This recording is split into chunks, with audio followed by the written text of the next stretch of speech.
안녕하세요. 3월 29일 토요일 뉴스캐치입니다. 먼저 헤드라인입니다.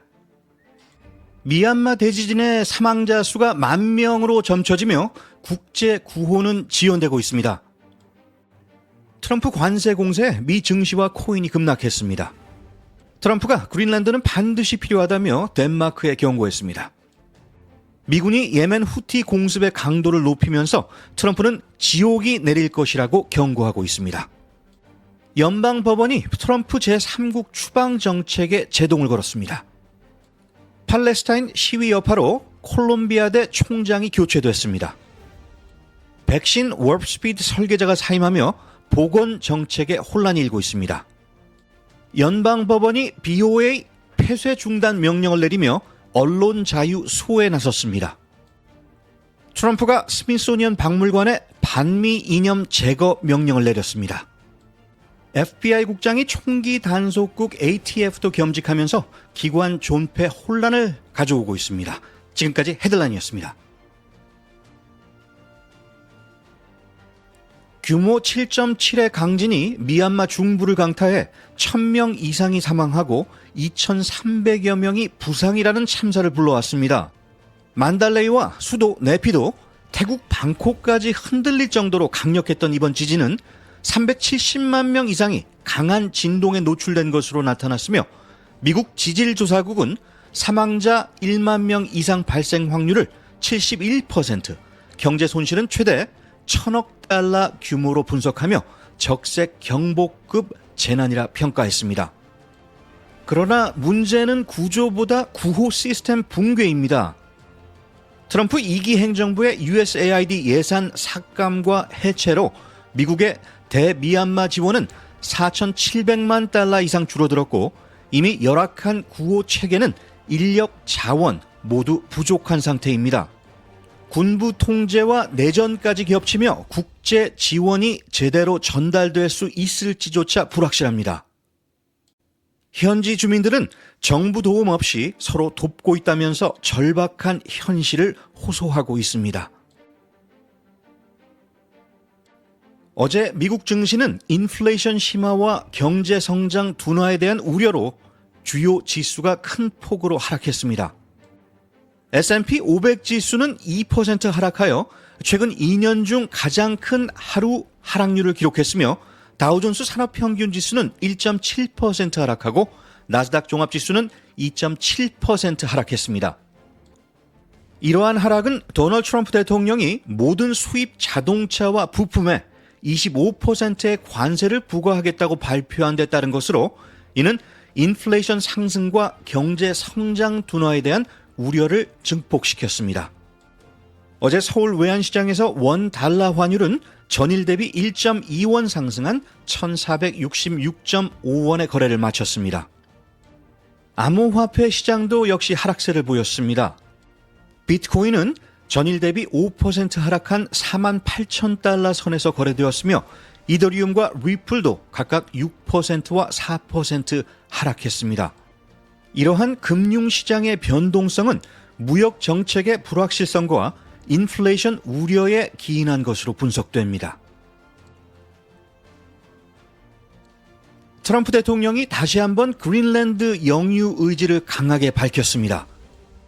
국가 안보를 위해 그린란드는 필수라면서 부통령 JD 벤스를 북극 기지에 파견해 덴마크가 해당 지역을 제대로 관리하지 못했다고 공개 비판했습니다. 벤스 부통령은 덴마크는 그린란드 안보에 충분히 투자하지 않았다면서 미국이 이 지역의 안보와 광물 지원에 더 많은 관심을 가질 것이라고 시사했습니다. 그린란드와 덴마크는 이에 강하게 반발하고 있으며 유럽연합도 그린란드의 자주성과 동맹 존중을 강조하며 미국을 견제하는 분위기입니다. 트럼프 행정부는 군사적 점령은 아니라고 선을 그었지만 사실상 그린란드와의 전략적 동맹 또는 영향력 확대를 노리는 의도로 보입니다.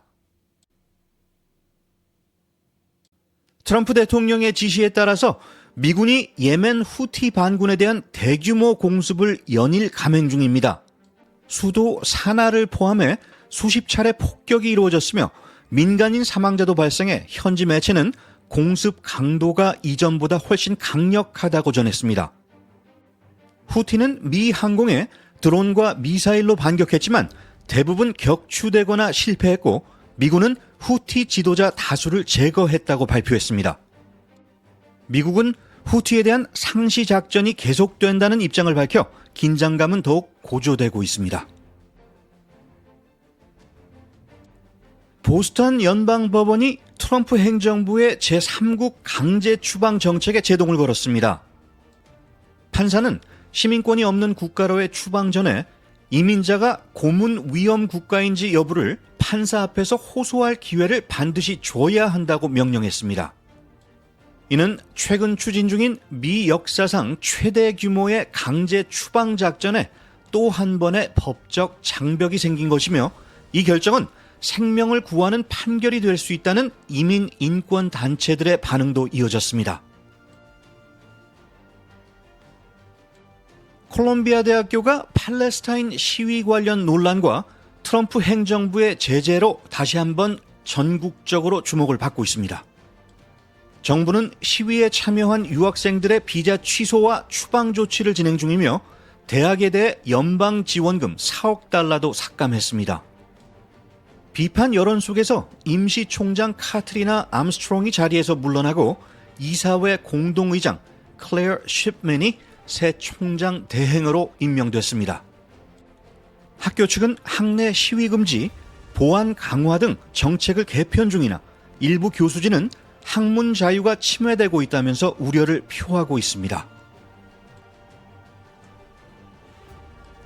미국의 코로나 백신 개발을 주도했던 피터 마크스 FDA 생물의약품국 국장이 돌연 사임했습니다. 트럼프 행정부 하에서 백신 워프스피드를 설계한 그는 최근 홍역 재확산 속에서 백신 회의론을 펴온 로버트 F. 케네디 주니어 보건장관의 방침에 동의하지 않으면 떠나야 한다는 압박을 받았고 결국 4월 5일부로 사임하기로 했습니다.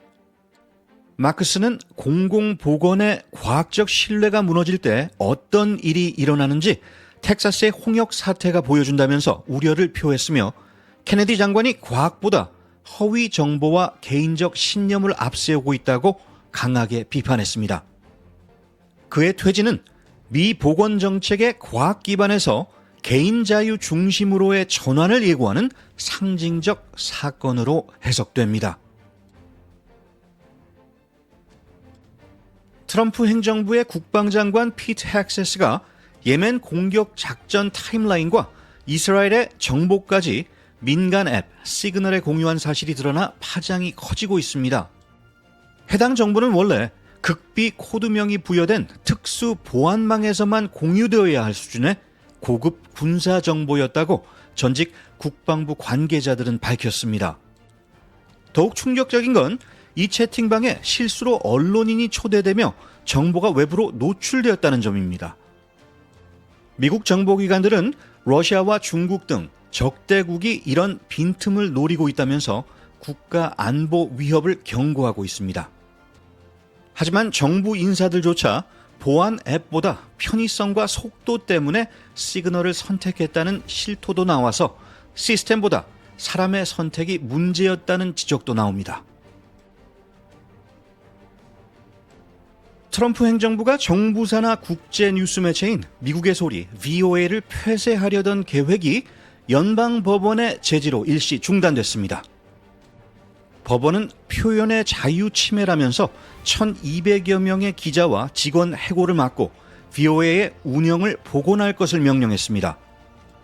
트럼프 대통령은 VOA가 자신에게 적대적이라며 폐쇄를 시도했으나 법적 저항과 국제 언론 자유 침해 논란이 커지고 있습니다. 전 현직 기자들과 언론단체는 정부 선전 도구가 아닌 독립 보도를 위한 투쟁이라면서 소송을 이어가고 있습니다. 트럼프 대통령이 4월 2일을 해방의 날 Liberation Day로 지정하고 수조 달러 규모 수입품의 초강력 관세 부과를 추진 중입니다. 그는 자동차, 의약품, 목재 등 주요 산업에 25% 관세를 적용하고 모든 수입품의 일괄 관세 도입도 검토 중에 있습니다. 공화당 내에서도 경제 충격과 경기 침체 가능성에 대한 우려가 커지고 있지만 트럼프는 관세는 미국 경제 재건의 핵심이라면서 강경한 태도를 유지하고 있습니다. 월가와 해외 동맹국들은 긴장 속에 트럼프의 다음 행보를 주시하고 있습니다. 트럼프 대통령이 스미소니언 박물관 전시에서 반미 이념을 제거하라는 행정명령을 내리며 문화전쟁의 불씨를 키우고 있습니다. 전시 내용이 미국 가치를 훼손하거나 인종적으로 분열을 조장한다면 예산을 끊겠다는 내용도 포함돼 논란이 거셉니다. 예술계와 박물관 관람객들은 역사 왜곡 시도라며 강하게 반발 중이며 미국의 문화, 역사 표현의 자유가 위협받고 있다는 목소리가 커지고 있습니다. 트럼프 대통령이 FBI 국장 카시 파텔을 ATF, 총기 폭발물 단속국 국장 대행으로 임명하면서 두 기관이 동시에 흔들리고 있습니다. 파텔은 취임 직후 ATF 본부를 한 차례 방문한 후 연락도 없이 사실상 자취를 감췄고 내부 직원들과 소통도 전무하다는 지적이 나왔습니다. 정부는 ATF를 DEA, 마약 단속국과 통합하거나 해체 후에 FBI에 흡수하는 방안까지 검토 중이며 총기 규제 완화에 찬성하는 인사들로 인사교체도 시작이 됐습니다. 총기 폭력 대응의 핵심 기관이 정치적 혼란과 구조 개편 위기에 직면해 있다는 우려가 커지고 있습니다. 일론 머스크가 연방정부에서 추진 중인 예산 삭감 정책 도지 모델을 공화당 주지사들이 주 정부로 도입하며 주목받고 있습니다. 플로리다, 오클라호마 등은 AI 도입 기관 통폐합 공공 인력 감축 등을 예고했지만 구체적 성과는 아직 부족하고 정치적 퍼포먼스라는 비판도 나옵니다. 비용 절감은 환영받지만 실제 서비스 축소와 일자리 감소에 대한 불안감도 커지는 중입니다. 나중에라는 길을 통해서는 이루고자 하는 곳에 결코 이룰 수 없다고 합니다. 오늘이라는 길을 선택하시는 것이 어떻겠습니까? 뉴스캐치 오늘 소식은 여기까지입니다. 좋은 하루 되시기 바랍니다. 진행의 타프로였습니다.